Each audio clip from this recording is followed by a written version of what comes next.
All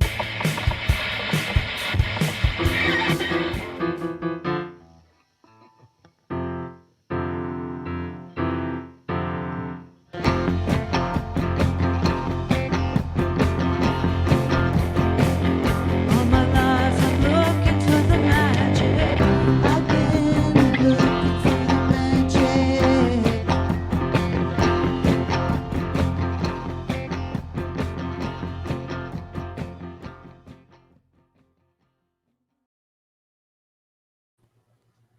Okay. Hi. Hi, Elizabeth. Hi, Amy. How are you? I'm okay. Happy New Year. Happy New Year. Gosh, is this the first show we've done since it became 2021? I want to say that it is It ab- because I it think it was December 2020 when we spoke last it about was. throwing the year in the garbage can. And here we are with a new year and some very sort of interesting events taking place in the last 24 hours. I know the day started. I felt like myself in such a feeling of hopefulness and encouragement this morning, and yeah, now I feel kind of shell shocked. Yeah. Well, I mean, to put things into like maybe some perspective, I mean, what has taken place with the Democrats, seizing control, is really exciting, and it's a huge moment for the people on the left to feel good about, and everything that is currently happening, at the Capitol is probably not surprising since Right. the current president has encouraged this all along, and so it's disturbing to say the least. But But I right, just not I surprising. exactly. I mean, and it's yeah, it's really like it's too bad, but I feel like it's been 4 years leading up to this moment, and so now we just have to kind of contain the chaos. And I think that this is the kind of the final bell on Trumpism and everything else. I don't really think that there's much to this insurrection other than it's very disturbing to look at currently. Right. That So I mean, I'm trying to be as optimistic as No, that's possible, I good. I guess. mean, I think that's good. It's funny. Like earlier today, I was thinking, wow, I'll never play a couple of these songs that I wrote in this administration. Yeah. I won't have to play those again. Right. And I felt, like that's probably the first time I've ever really thought that about songs that I've written. I usually feel like, I hope like I write songs that are kind of for the ages or for my ages Right. anyway. That'll be good in 10, 20 years, but with these sort of topical political songs, Yeah. I felt like, wow, I hope they've served some purpose and Yep. can be put in the dumper along with Donald Trump, Yeah. That's so that, Yeah. Yeah. but, so I think, maybe you brought up the idea of maybe talking about political songs and writing that type of song, and that seems like a good place to be to to Yeah. talk about today. It feels hard to kind of go real far off topic of what's going on in the world. Well, for sure. And I mean, so, like I popped on your very exciting, I guess, call to action song called "Vote That Fucker Out" that you and Eric did. I'm not sure who's the fully responsible party, but I'm going to think it's probably a 50-50, or is it a I 60-40? I Or wrote the song. okay. And I was kind of invested in putting it out somehow, and then Eric got involved in making a recording of it with me as Reckless Eric and Amy Rigby, and had the idea of doing a video as well, Yeah. which Yeah. he threw himself into that idea and doing the paintings and stuff Yeah. to make the video happen. So but it was honestly, it was good to have a partner in Yeah. releasing a song like that, because I didn't get trolled as much as I could have, but the day before we released the song, definitely got some very negative feedback from some former fans, and Oh, telling me what they thought, and I was really glad that I had like an ally, a colleague, in releasing this song, because I was okay. like, wow, this isn't like fooling around, and this could go really wrong. But it only went like a little wrong, and I'm happy to lose any fans who just were not. I'm not saying Yeah. like people have to agree with me on everything, but if you wanted to reelect Donald Trump, I was certainly happy to say goodbye and not have you be following me, or Right. don't Right. give me your money. I don't want you to buy my records. Yeah. I'm fine Yeah. to say goodbye. So Yeah. Yeah. Yeah. Um, well, I mean, like when you talk about like songs that you are hopefully not going to have to perform soon. So I know you had another one that you wrote called "The President Can't Read," which is another sort of right. Isn't that one of yours? yeah, Is that one of that the was ones that was on the list that you were hoping to yeah, jettison in that was the one. 2021? I actually have a few. I have a few copies of like I did a CD single of that one, Oh, nice. and I actually have like a dozen left, and I'm just like, how am I going to get rid of these things? Right. I always hoped that they would, that he would be impeached, and that they would be a sort of curio that people would, go like, oh, isn't that a funny like novelty record? Oh, remember that guy? Like that. But and maybe that's how it will be now. If anyone wants a copy, just let me know, and I'll send it. I'll send it to you. So like when you think about political songs, and I mean it seems like there can be a spectrum of doing something that feels very much in the moment, like writing a song called "The President Can't Read," which should not ideally be applicable if we get through the inauguration as it is planned in a couple weeks. Unless I'm going to learn something about Joe Biden that is unexpected. So like, that feels like it's really of its time.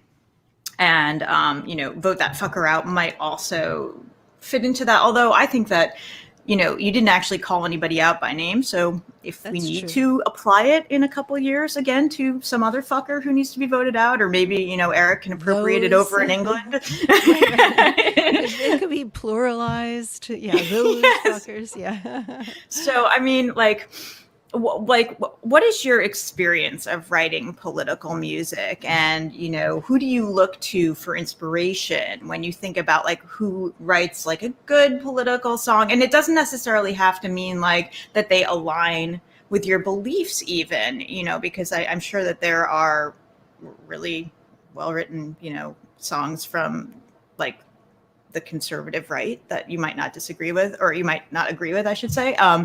So yeah, like I've been pondering this today, because I have a mixed relationship with political music. I think it's really hard to do well. I think it's really hard to write political music that endures. And so I was just curious if you had any thoughts about what you think is like an example of a good political song that might endure, as opposed to something that is really of the moment and maybe just is a standalone or a novelty thing.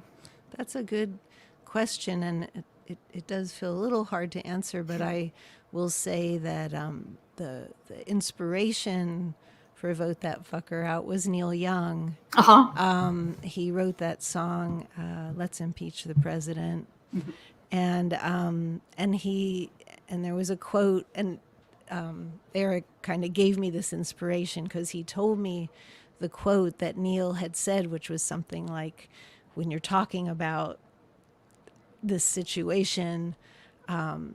It's don't get too fussy, don't get too intellectual, don't get all fancy, just bash it out. It's Yeah. good to write a song about something wrong, and the song itself is wrong. And that was such a license. That was a very freeing thing to think about. Not trying to be clever. Not, I felt like with The President Can't Read, that was, seemed more, had more clever wordplay, Yeah. and maybe was more witty, but it was good to just bash it out Yeah. with and so I think that there's plenty of different approaches, but I thought that worked really well for Neil, Yeah. with that song, which, even though it's specifically about one era and one president, it kind of feels like it feels right in general. So, but I think things can be. I mean, the first political song I remember growing up was Ohio, Uh-huh. and Crosby, Stills, Nash and Young, and I was 10 or so Right. years old, and it made an impression, and I connected it to the event Yeah. at Kent State, and it felt it felt right. It felt like it really, but it was kind of weird because at my school, at my Catholic grade school, St. Winifred's, we were doing like a spring concert, and we had a kind of a cool teacher, and we sang the night they drove Old Dixie down, and we sang Oh my Ohio. gosh. Oh We my sang, yeah, like gosh. a group of 10-year-olds sort of shrilling Oh my gosh. "For Dead" in Ohio, and we were in Pittsburgh, so we were just like 2 hours away. But I remember thinking the parents felt really uncomfortable, and that was good. Wow. That made me feel good. Yeah. Wow. That's incredible. So they arranged it for four-part children's voices as well, or was it Yeah, yeah. just It you? wasn't like remember that Langley School music Yeah. project record? Yes. It wasn't Bar any. None product. Oh, right, right. BarNoneRecords.com. Yeah, and those are quite pretty intricate arrangements on that record. I love that album, but it wasn't anything. It wasn't super ambitious. It was, we might have been in like two parts or something, but it was effective for sure. Yeah.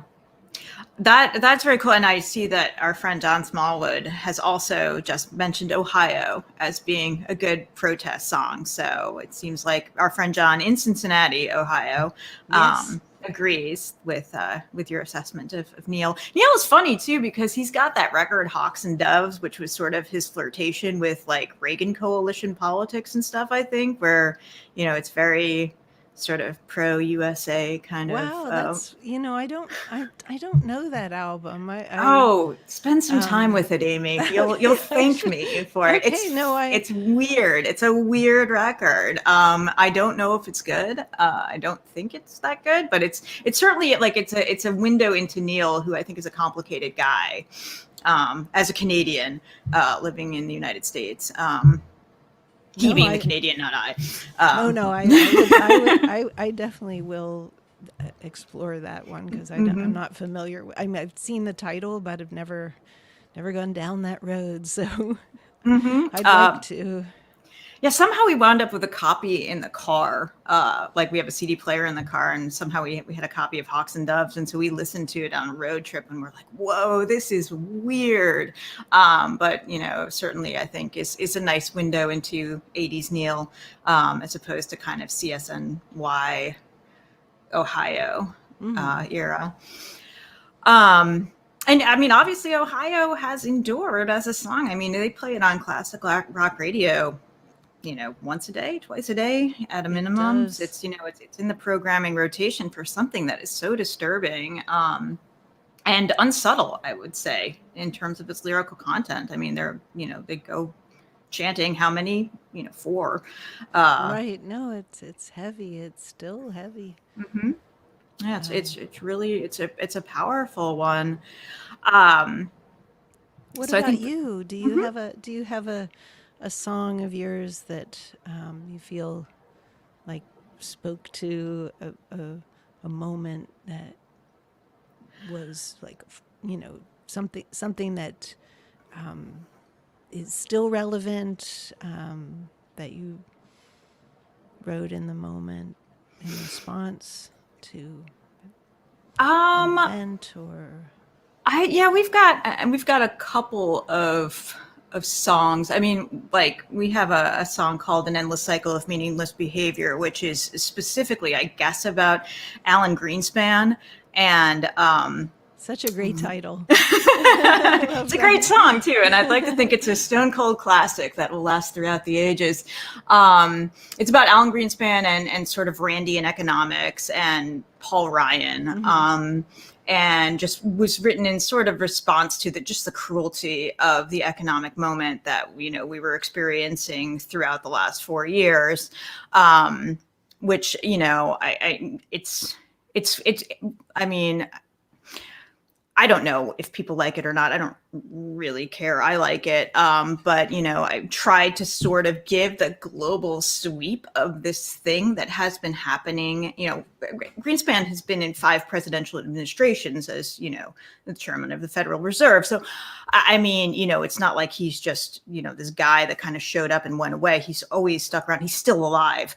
And he's just evil, evil, evil. And his ideas about distribution of wealth are horrifying to me. And I think that, Paul Ryan going around, worshiping Ayn Rand is just insane to me that like we want people to be poor and we want them to suffer if, they are poor. And that's just, it's incredibly sad to me. It's incredibly tragic. And I think it's horrifying. So, that was a song that I wrote that I thought, maybe was not saying, wow, Donald Trump is a monster, but certainly these monsters have existed Right, right. forever. And I think that this is like a really important thing that we also need to remember is like things are really bad right now. But things have always been kind of really bad, like you think about the Ohio thing and these senseless killings and I mean, it goes on and it will sort of carry on. And so like I think it's always good to write about the moment or a particular political figure. For some reason, yeah, Paul Ryan is one of these people who I can't stomach. So there's a couple of Paranoid Style songs for Paul. That's no.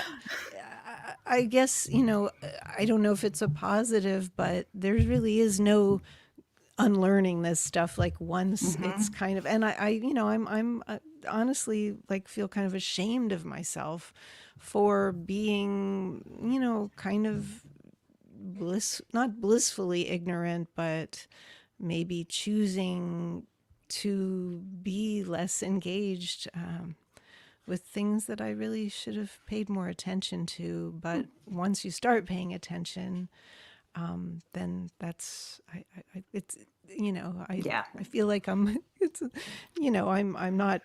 I still hopefully have some years ahead of me to think about these things and do if I can write about them, I certainly will. There's no going back.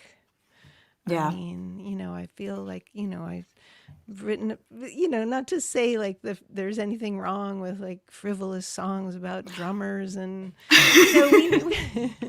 we, we need some comic relief too. And I think Oh, sure. one of our listeners, maybe it was John, said they like when there's some humor at work when talking about some topics. It kind of makes it go down a little easier, Oh, yeah. but yeah, but yeah, I guess it's like expanding expanding the range of topics that I'm going to write about. So it's got to happen, I guess. Well, yeah, I mean, obviously It would be such a bummer hang to have, somebody just scolding you constantly or trying to teach you something. And so I definitely would not encourage anybody who's, looking to write music to only focus on completely negative things, because that would be just A so drag, depressing. right? Yeah. And Kind of it's a drag. kind of, yeah. I mean, I enjoy, learning things, from Irish folk singers or whatever who are, categorizing how awful the British were, and that's music that has really spoken to me. But I can only endure it for a little while before I'm like, oh, just let's put on some party music, let's put on some disco about going dancing or whatever. So I totally get it. Oh, yes. And John Smollett is asking for the other Paul Ryan song by the Paranoid Style, Slush Fund City, and he has identified it. You win a Cupid doll, John Smallwood, so leave your address with our friendly operators, and we'll make sure that we get that off to you. But yeah, I mean, I think this political moment is fascinating for sure. I think Donald Trump as a cult of personality is a really really interesting subject that we'll probably be talking about and probably writing about for a while. So I definitely think that, writing songs about him is not necessarily a bad thing. So it I just might don't know how to do it. so it might go on. It'd be like, just something like doomed to just, pursue this topic for like the rest of my life. Wouldn't it be? Like I'd like to talk about something else, but I'm stuck on this guy. That sounds that I hope it doesn't come to that. But Yeah. but I was thinking also about reggae music and how that Yes. Yeah. like how even like and calypso and like Hmm. Mighty Sparrow and like how they could make a sort of talking about social justice and Hmm. yeah, political topics go down kind of in a fun, in a playful way that didn't Yeah. like beat you over the head with it. But that's so there's that there is something about finding something uplifting in the music part Yes. of it. Yeah. But and let don't get all heavy if the lyrics are getting heavy. Don't get all heavy with the music. Maybe is a helpful thing. I agree with you completely. And I mean, just like as a postscript to that, of course, like a lot of those reggae guys got assassinated for voicing their views, even if they were in a sort of fun way. But I totally agree with you. And I wanted to actually pay you a compliment.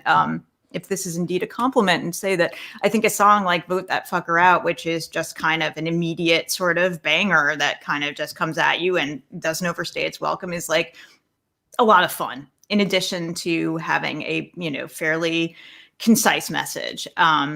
So I think that, yes, absolutely, if you can write a good song, like in terms of just it being sort of uplifting, or if the mood really does require it to be more dour or tragic, and that can move people as well. But I do think you have to think about the craft around what you're trying to say. And so, I think the reggae example is such a good one.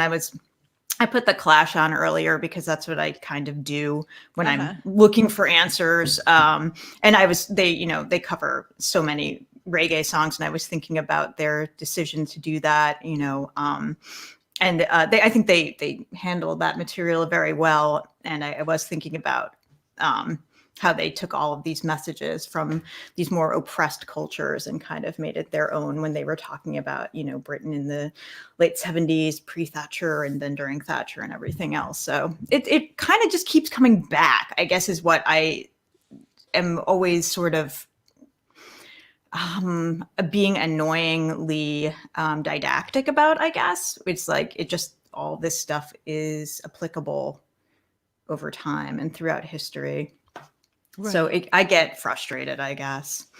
Um, so I'm always glad for like cool sort of garage punk, songs that just are like, vote that fucker out. And I think it's a great song. Well, you know, I have to admit that I took my inspiration aside from the Neil Young quote. It was the that rally in Oklahoma back in June, I think, and there was this viral video of this perky family bouncing up and down. The girl was playing an acoustic guitar, and they were all jumping, and they were wearing Trump hats and saying "Vote Trump, vote Trump," and it was like really like so cheery and very naggingly.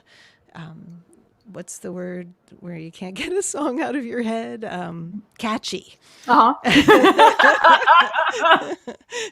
And I think it was Chuck Prophet maybe like tweeted something like, hey, liberals, why can't somebody write a, why can't we do this? Like, right. Why can't liberals write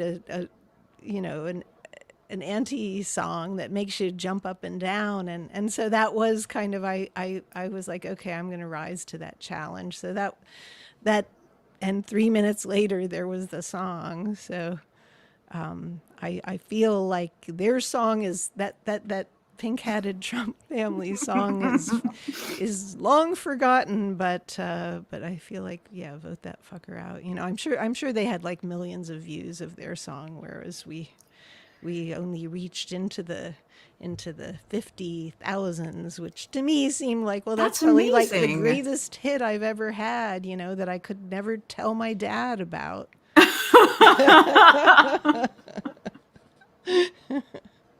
Like around then when he asked me, like, well, knowing that I was like unemployed and didn't have any gigs, so what are you up to?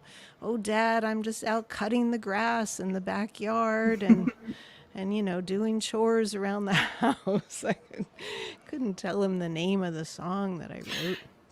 Yeah. I don't think I could tell my parents the name of that song too, and they're pretty to the left, so I think they would just, Bethy, come on, don't do that. Right. Be nice. Try to be a little nicer. But I wonder if we have any listeners going on, any questions from people. I'm gonna put on my glasses to see. Oh yeah, Michael White says early 70s R&B and soul, Curtis, Marvin, Stevie Wonder. Yeah, absolutely, like the whole Superfly album, and even some Motown and Stax. What about the Temptations, Ball of Confusion? Yeah, there's, I mean, I guess there'll always be stuff to talk about, and I think so. Yeah, I think engaging with it is gonna. I don't imagine I'll ever want to like back away from that. Now that you can't writing about like romance and stuff. It starts to feel a little. I don't know. Doing it for decades, not to say there isn't always something new to say about love, but it can start to feel kind of like, there's other topics, and that's good. That's good. Fela Kuti, yeah.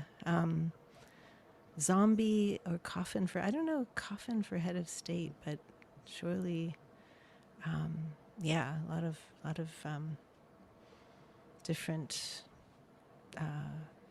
musicians from different parts of Africa. There's a lot to study. I think that's part of it. There's lots of good examples to look for. Absolutely. And tell me again the name of your Greenspan song is.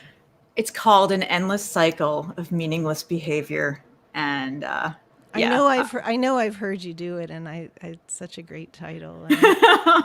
Well, I'm quite fond of it. So as I say, I will represent it apologies to any Greenspan fans who are listening to this. I'm sure that I've lost the one. Um, Yeah, yeah. Well, I mean, this is a subject that obviously is pretty rich, and certainly it's something we can talk about, as we go forward in the podcast, because I do think that we're both pretty political writers and take a lot of inspiration from, even like Dylan or Leonard Cohen or, the sort of absolutely. classic guys that I lean on a little hard. Yeah, So, but Hurricane is was a great political song and seemed like it had some I mean, it actually I think was helpful mhm. in making a case for Reuben Carter. Mhm. Um, I don't. So yeah, I think I'm up for doing some studying. Yeah. Yes. And was Woody Guthrie the first protest singer? Jason asks. I imagine I, they were going back into the medieval times. yeah. People Yeah. were singing about the Black Plague and all that. Yeah, for sure. Although Woody Guthrie is certainly a great example of somebody who kind of banged the drum for a long time on good Yes. causes. So, but I don't know the answer, but I would assume that we could probably go back into history and find lots of great examples of people talking about oppression. Greensleeves was about the Crusades. Breaking news. Oh. I like that. Yep.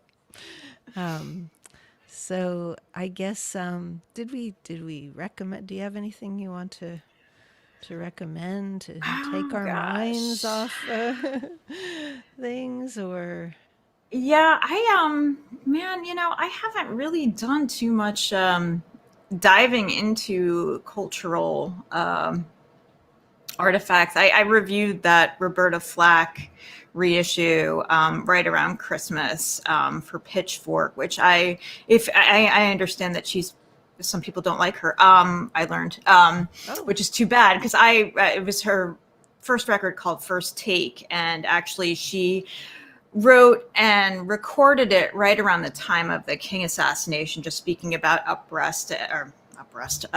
upheaval and mm-hmm. unrest in DC. And so like when I listened to the record and sort of refracted it through that prism of what was happening historically with her as, a sort of young African American woman who was her own band leader. And, this was 1968, 1969. You didn't really see this happening too much. I found it to be a fairly revolutionary record on a lot of counts. And so listening to it anew as a reissue was pretty cool. I know a lot of people think she's boring, but I found it to be actually fairly exciting. So that's not very new news, but I guess given the context of this conversation, I would recommend taking a listen to the Roberta Flack First Take reissue. You do not have to buy a copy. It is streaming, although I encourage anyone to buy a copy if they like it. So Oh, that's my rec. thanks. I would definitely like to do that. I'm going to make a note of that. I think I just started watching the Small Axe series on Amazon. I think it's 5 films by Steve McQueen, Oh, the nice. British director, and the first one is called Mangrove, and it's they're all set in London in the sort of 60s, 70s, 80s, in the West Indian community, Oh, and wow. it was really it was kind of harrowing, but it was really just a rewarding show to watch, or I guess you'd call it a film. And I Mm-hmm. think they're all, I don't know if they all have recurring characters or they're all completely separate, but it it was really, so the actors were amazing, and it was a true story Mm. about Notting Hill restaurant, and just the harassment of the police of this Oh, wow. little community restaurant. And so that I'm looking forward to watching the other four films, and I'm definitely I heard people recommending it, and I'm definitely seconding and thirding that. Great. And again, another sort of instance where yeah, I mean, I lived in that neighborhood very briefly for 1 year. I was going to St. Martin's College in London, Oh, right, right. and living around the corner from Notting Hill, and just kind of blithely enjoying the proximity to this West Indian community, loving reggae music, going into these what they called shebeens, like these little late night house Uh-huh. parties with massive speakers, just big sound systems, and you'd get your Red Stripe beer and just like listen to this heaviest reggae, and just feeling like so clueless about what was going into these people, you know, trying to live and establish themselves in this in London and in this country, the UK.